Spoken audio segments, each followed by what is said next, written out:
नमस्कार, मैं हूं आपका दोस्त आलोक कुमार। अभिवादन स्वीकार कीजिए मेरा। आखिरकार इतनी जल्दी क्या थी राष्ट्रवादी कांग्रेस पार्टी को? 3 दिन भी नहीं पूरे हुए और उप मुख्यमंत्री की शपथ ले गई सुनेत्रा पवार, सुनेत्रा अजीत पवार उप मुख्यमंत्री बन गई अजीत पवार की जगह। 28 जनवरी की सुबह हादसा हुआ, एक्सीडेंट हुआ, विमानतल पर उतर नहीं पाया विमान। बारामती में अजीत पवार निधन हो गए। कुछ विस्फोट हुए, जो भी हुआ, इसके बाद पूरी राजनीति में ही विस्फोट हो गई। अजीत पवार का कद इतना बड़ा था कि उनके जाने की कोई कल्पना नहीं कर रहा था दूर दूर तक, और वो जाएंगे, उसके बाद जो कुछ होगा उसका असर उनके चाचा शरद पवार पड़ेगा राजनीतिक तौर पर, इसका भी किसी को अनुमान नहीं था। जब मैं कह रहा हूं कि इतनी जल्दी क्या थी, इसका एकमात्र जवाब है अजीत पवार ने ही पिछले कुछ इंटरव्यूज में लगातार कहा कि क्यों वो एनसीपी तोड़ करके एनसीपी अलग हुए और अपने चाचा को छोड़ गए। 2023 में छोड़े, आखिरी समय में। 2024 के चुनाव की तैयारी चल रही थी, उससे पहले सब कुछ हुआ एनसीपी के अंदर। सरकार बन गई, महाराष्ट्र में उप मुख्यमंत्री बन गए देवेंद्र फडणवीस के साथ अपने दोस्ती की याद दिलाते हुए, और चाचा को छोड़ गए और मूल पार्टी अपने पास ले गए। तो अजीत पवार ने आखिरी पल पर कहा क्यों ऐसा किया उन्होंने। जिस चाचा की उंगली थाम करके वो राजनीति में आए थे, वो सीखे थे, तो उसके बावजूद वो इसलिए करते थे कि अजीत पवार को पता था कि उनके चाचा में गहराई इतनी ज्यादा है कि उनके दिमाग में क्या कुछ चल रहा है इस बारे में सोचना बिल्कुल नामुमकिन है। जब इस रिश्ते को व्याख्या कीजिएगा आप शरद पवार, अजीत पवार या पवार फैमिली को, तो आपको याद करना पड़ेगा महाभारत की कथा को। महाभारत की कथा के पूरे मूल में अगर कोई व्यक्ति है तो उनका नाम देवव्रत है। बाद में वह भीष्म प्रतिमा की वजह से भीष्म कहलाए। भीष्म दादा थे, पितामह थे, और भीष्म की वजह से ही आप पाएंगे कि पूरी लड़ाई महाभारत की उसी वजह से हुई, या भीष्म ने ही उसका जन्म दिया था, जो कुछ भी जैसा दिया था। इस कथा में उल्टी है कि शरद पवार इतने बड़े कद के हैं महाराष्ट्र में कि उनके बच्चे हों, सुप्रिया सुले हों, या अजीत पवार, अजीत पवार, या फिर उनके बच्चे हों, वंशावली इतनी विस्तार है कि इसी के अंदर इतनी फाइटिंग है, इतनी लड़ाई है। और भीष्म पितामह की किम कर्तव्य विमूढ़ वाली स्थिति कि अपनी बेटी को आगे बढ़ाएं या भतीजे को आगे बढ़ाएं, या अपने भतीजे के पोते को आगे बढ़ाएं, मतलब अपने भतीजे के बेटे को आगे बढ़ाएं अलग हिस्से में, क्या कुछ करें। इतना तालझाल है, इतना झोर ताल तिकड़म है कि इसमें चाचा शरद पवार किस मोड़ पे कौन सा फैसला कर लेंगे ये किसी को अनुमान नहीं है। या इनफैक्ट उस अनुमान को लेकर के ही प्रफुल्ल पटेल, जो एनसीपी के अध्यक्ष, जो ज्यादा जानकार होता है, उस पर आशंका भी बड़ी गहरी होती है। तमाम लोग यकीन नहीं कर रहे होते। तो शरद पवार की भी 85 साल की स्थिति में यही दशा है। एनसीपी हो या परिवार हो, राष्ट्रवादी कांग्रेस पार्टी हो, जो उनकी पार्टी है, जिसका जन्म उन्होंने 1999 में तब दिया था जब उनको सोनिया गांधी को प्रधानमंत्री बनने से रोकना था, और बाद में वही शरद पवार सोनिया गांधी को प्रधानमंत्री बनाए रखे, उस मंत्रिमंडल में शामिल हुए, मनमोहन सिंह के मंत्रिमंडल में, जिसमें प्रधानमंत्री से ज्यादा ऊंचा कर सोनिया गांधी का था।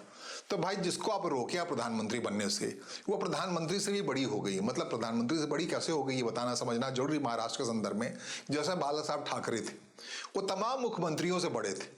पद पे नहीं रहते हुए भी उनकी जो हनक थी, उनकी जो ताकत थी, वो सबसे ज्यादा थी, सबसे बड़ी। उस चीज को मेंटेन नहीं कर पाया उद्धव ठाकरे, जाकर मुख्यमंत्री बन गया तो सब कुछ अलग गंवा बैठे।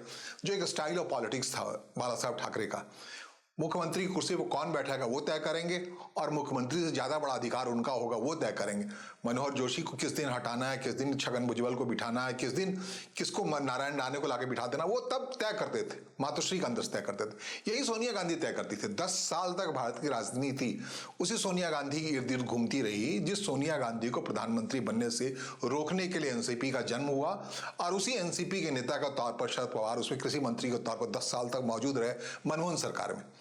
तो इतने गहरे हैं, इतना सब कुछ होने के बावजूद चाचा क्या करेंगे इस पर यकीन करना बहुत मुश्किल था।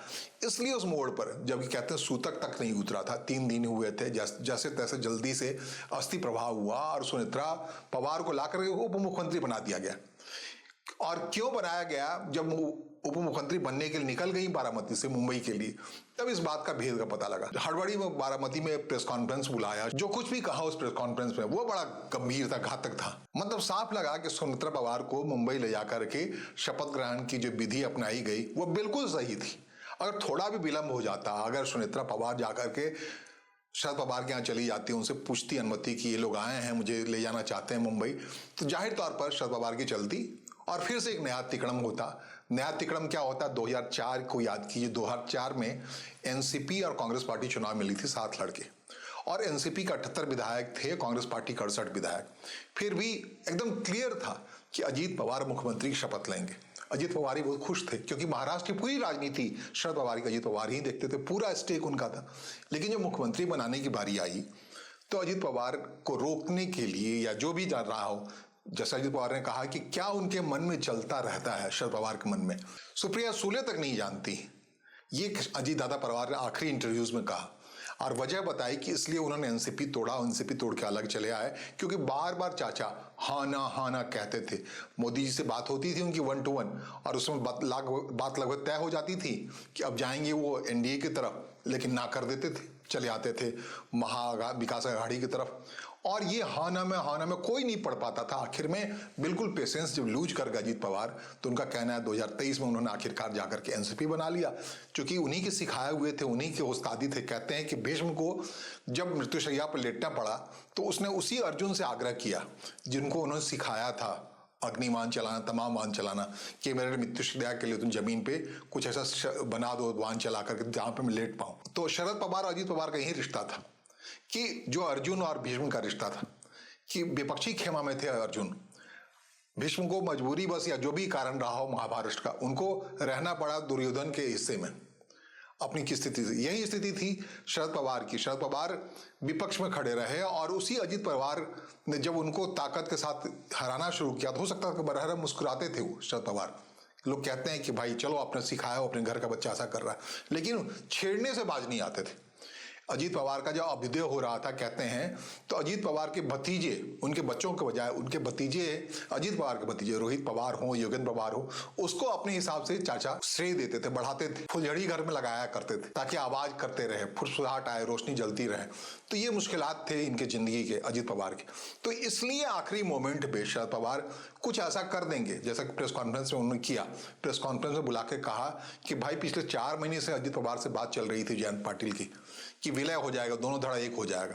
ऐसा नहीं करना चाहिए सुनेत्रा पवार को। उप मुख्यमंत्री की शपथ लेने से पहले उनसे पूछना चाहिए, मिलना चाहिए, बिना मिले वो चले गए। तो ये सब उनको, शरद पवार को बारामती मिलाया बिना सुनेत्रा पवार को, इसलिए मुंबई पहुंचा दिया गया कि अगर ये पूरा मामला आता शरद पवार के पास, अजीत पवार दुनिया से चले गए थे, तो ये बात विलय की बात हो रही थी नहीं हो रही थी कोई नहीं जानता था। कहते एकाएक आपस में हो रही थी, कभी चाचा की भी चल रही थी, कभी जयंत पाटिल जो चाचा के पार्टी के, जो शरद पवार गुट के, एनसीपी शरद पवार गुट के नेता थे, उनसे बात चल रही थी, कई चक्रों की चल रही थी। ये बातें भी तय हो गई थी 12 फरवरी वो तारीख होगी जिसमें दोनों का विलय हो जाएगा। ये बकौल चाचा शरद पवार का कहना है, लेकिन अजीत पवार उसके है नहीं, और बाकी तमाम लोग आ गए कि नहीं ये सब कुछ है इस तरह, ये कि अजीत पवार जाने के बाद एनसीपी को पूरी तरह से चाचा अपने हिस्से में लेना चाहते हैं, और जब वो हिस्से में ले लेंगे तो सुनेत्रा पवार उप मुख्यमंत्री बनेंगी या नहीं बनेंगी ये तय कौन करेगा? शरद पवार करेंगे। अगर उनका मन वैसा ही हो गया जैसा 2004 में हुआ था, अजीत पवार को उन्होंने मुख्यमंत्री बनने से रोक दिया था, सुनेत्रा पवार को मुख्यमंत्री से रोक देंगे तो क्या होगा? फिर सुनेत्रा पवार, अजीत पवार के 2 बच्चे हैं, पार्थ पवार, जय पवार। अगर ऐसी स्थिति होगी, परिवार में तो कुछ मिला नहीं है इनको, अगर वो कहेंगे नहीं रोहित पवार को आगे बढ़ाना है, योगेंद्र पवार को आगे बढ़ाना है, पार्थ अभी बच्चा है या जय बच्चा है, उसके बाद में मिल जाएगा, तो फिर क्या होगा? इसी तरह से अप्रैल में जाकर के, इसी अप्रैल में शरद पवार का राज्यसभा का काल खत्म हो रहा है, तो उस वक्त में अपने हिसाब से वो तो ले लेंगे, लेकिन इनका क्या मिलेगा? सुनेत्रा पवार को क्या मिलेगा? राज्यसभा मेंबर बनी रह जाती। तो इसलिए प्रफुल्ल पटेल ने हड़बड़ी में जाकर के ऐसा किया, और प्रफुल्ल पटेल ने जब किया ऐसा, तो महाराष्ट्र की राजनीति में जैसा होता है, पटेल पार्टी की लड़ाई होती है, पटेल मतलब गुजराती पृष्ठभूमि से आने वाले, तो उन पर ही आरोप लगाया राज ठाकरे ने कि भाई पटेल के हाथ में जा रही है पूरी पॉलिटिक्स, नहीं जानी चाहिए, गुजराती के हाथ में जा रही। तब जाकर के प्रफुल्ल पटेल ने एक वीडियो जारी किया जिसमें उन्होंने दिखाया कि दोस्त के लिए क्या किया जा सकता है।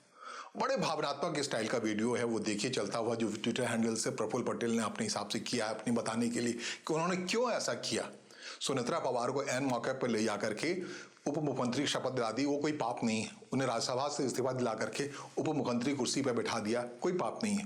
वो एक दोस्त के नाते जो किया जा सकता था उन्होंने किया है, और जो कुर्सी खाली हुई राज्यसभा की, और उस पर पार्थ पवार जाएंगे, ये भी बात लगभग तय हो गई। और सुनेत्रा पवार आने वाले दिनों में बारामती की उसी सीट से चुनाव लड़ेंगी जो सीट अजीत पवार के दुनिया में जाने के बाद खाली हुई। मतलब बारामती में भी एक श्रेय बना रहेगा उस बारामती में जिसे 2024 में इसी सुनेत्रा पवार को लोकसभा चुनाव के दौरान खारिज कर दिया था। उनकी ननद के आगे, सुप्रिया सुले के आगे। सुप्रिया सुले उस समय शरद पवार गुट से लड़ रही थी और सुनेत्रा पवार अपने जो एनसीपी है अजीत पवार का, उससे लड़ रही थी। 1,58,000 वोटों से इस बारामती के लोगों ने हरा दिया था। चाचा शरद पवार के अपील पर साथ आ गई थी बारामती के लोग। अब अगर फिर से शरद पवार के पास ये पूरा मामला आ जाता, गेंद आ जाता, तो इतने गहरे हैं कि वो क्या करेंगे, इस बात से तमाम लोग घबराए हुए थे। आपको बता दो, जो एनसीपी, जो अजीत पवार का गुट है या जो भी, उसके अब राष्ट्रीय कार्यकारी अध्यक्ष थे प्रफुल्ल पटेल। अब वो कार्यकारी अध्यक्ष नहीं, अब वो राष्ट्रीय अध्यक्ष मोटे तौर पे हैं। और विधानसभा में जो उनकी क्षमता है, उनके 41 विधायक, 40 विधायक, अब अजीत पवार चूंकि दुनिया में नहीं है, 40 विधायक रह गए हैं। अब जीत के आएंगे सुनेत्रा पवार उस सीट से तो 41 हो जाएंगे। और इधर राष्ट्रवादी जो शरद पवार गुट है उसके पास 10 विधायक है मात्र, वो दोनों मिलकर 51 हो जाएंगे। तब जो अप्रैल में कार्यकाल खत्म हो रहा है शरद पवार का राज्यसभा का, तो वो उस स्थिति में होंगे कि अप्रैल में दोबारा उनको पहुंचाया जा सके उनकी इच्छा के मुताबिक। लेकिन जो हालत है अभी की स्थिति में 10 विधायकों के जरिए वो राज्यसभा जाने लायक नहीं रहेंगे। आने वाले दिनों में अगर ये रंजिश और बढ़ेगी, अगर असर्टिव हो जाएंगी सुनेत्रा पवार, जिस ढंग से सार्वजनिक तौर पर उन्होंने नाराजगी दिखाई है शरद पवार ने, अगर यही स्थिति रही पवार परिवार के अंदर, ये ध्रुवीकरण महाभारत का खेल जारी रहा, सेटलमेंट नहीं हुआ, तो आने वाले दिनों में शरद पवार को भीष्म जो कह सकते हैं आप परिवार के, उनको और भी घाव झेलने पड़ सकते हैं। उनकी राज्यसभा जाने का रास्ता रुक सकता है। और जो विलय की बात आ रही है, जो वो उनके हवाले से आ रही है, उनके खेमे के लोगों के हवाले से आ रही है, 12 फरवरी वो तारीख है जिस दिन दोनों खेमा एक हो जाएगा। लेकिन अगर शरद पवार का ऐसा मूव रहता है, स्टैंड रहता है, जैसे कि उप मुख्यमंत्री बनने के बाद बारामती लौटी हैं सुनेत्रा पवार, और जिस समय लौट रही हैं उसी समय वहां से निकल के मुंबई चले आए, दोनों से मुलाकात नहीं हुई। भले ही पार्थ पवार ने जाकर नेगोशिएट करने की कोशिश की है, जब मम्मी उनकी उप मुख्यमंत्री बन रही थी तब उन्होंने जाके शरद पवार से मुलाकात करके बताया है, जो उनकी तकलीफ थी उनको कम करने की कोशिश की। ऐसे मम्मी चली गई और मम्मी को ले गए प्रफुल्ल पटेल और बाकी लोग ले गए वहाँ उप मुख्यमंत्री की कुर्सी पर बैठना ज़्यादा जरूरी था, खाली रहना जरूरी नहीं था। अभी विधानसभा में बजट पेश होना है, इस विलंब की वजह से एक बार फिर से मुख्यमंत्री देवेंद्र फडणवीस को ही बजट पेश करना पड़ सकता है, क्योंकि वित्त मंत्रालय नहीं दे पाया वो सुनेत्रा पवार को, क्योंकि समय लगता है सारी चीजों को समझने में। और पूरी पार्टी की इच्छा, एनसीपी की इच्छा है कि वित्त मंत्रालय वो उन्हीं के पास रहे, सुनेत्रा पवार के पास रहे, क्योंकि वो अभी स्थिति में नहीं है, कोरोना में अभी तकलीफ वाली स्थिति में है। तो उसको समझते हुए उनसे वित्त मंत्रालय फिलहाल ले लिया है देवेंद्र फडणवीस ने। इस बार का बजट वो खुद पेश करेंगे। फिलहाल जो महाभारत छिड़ा पड़ा है पवार फैमिली में, भीष्म पितामह तो हैं, भीष्म पितामह से पहले ही अर्जुन चले गए। हर कहानी एक जैसी नहीं होती है। अजीत दादा पवार अगर अर्जुन थे उस परिवार के तो समय से पहले चले गए। तो क्या अर्जुन की भूमिका में बनी रहेंगी सुनेत्रा पवार? क्या सुनेत्रा पवार और सुप्रिया सुले के बीच में जो कुछ भी दिखा उस समय, शोक के समय में एकता दिखी, एक बद्धता दिखी, जिस ढंग से मुंबई से ले गई बारामती अपने ही साथ उठा करके सुनेत्रा पवार को, दिल्ली में तो दोनों सुनेत्रा पवार और सुप्रिया सुले साथ साथ ले गई, ननद भाभी एक साथ गई हैं, तो वो स्थिति बने रहेगी यथावत। उसके लिए बहुत जरूरी है कि शरद पवार कुछ अपने अंदर से कुछ बदलाव दिखाएं, उनके मन में जो कुछ है वो सार्वजनिक तौर पर दिखे, या जो कहते हैं उसकी गहराई से लोग डरते हैं। तो ये महाभारत युद्ध पात्र के तौर पर बदल बदल के पवार परिवार में चलता रहता है या थमता है? शरद पवार परिवार का यह महाभारत आने वाले दिनों में थमता है या यूं ही जारी रहता है? यह बहुत कुछ शरद पवार के उस मन पर निर्भर करता है जिसको पढ़ने में अब तक लोग मुश्किल पाते रहे हैं।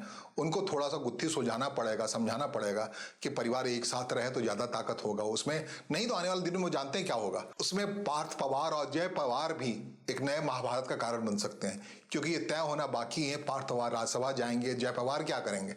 जय पवार की बिजनेस में रुचि है तो क्या बिजनेस में ही रुचि बनाए रखेंगे, या उनके अंदर भी डीएनए मौजूद है अजीत पवार का, वो भी राजनीति में आएंगे? सिर्फ यही दो नहीं, इसके अलावा रोहित पवार हैं, योगेंद्र पवार हैं, सुप्रिया सुले, इन सब की भूमिकाएं तय होनी है। परिवार में और भी आने वाले दिनों में बच्चे हैं। तो ये महाभारत अगर थमता नहीं है, ऐसे ही आमने सामने लोग भिड़े रहते हैं। कहते हैं कि दोनों की स्थिति, जो सुप्रिया सुले और अजीत दादा पवार के जो आपसी रिश्ते थे, बिल्कुल भाई बहन जैसे थे। लेकिन चाचा की वजह से, सुप्रिया सुले के पिता की वजह से, जो बार बार कोशिश कर रहे थे कि सुप्रिया सुले को बड़ा बना दिया जाए अजीत पवार से, इस काम में वो सफल हुए या नहीं, कितना हुए ये तो मुश्किल है, लेकिन फिसलते ही गई, ये बात तय है। फिलहाल मुझे सुनने और समझने के लिए आपका आभार। नमस्कार, धन्यवाद।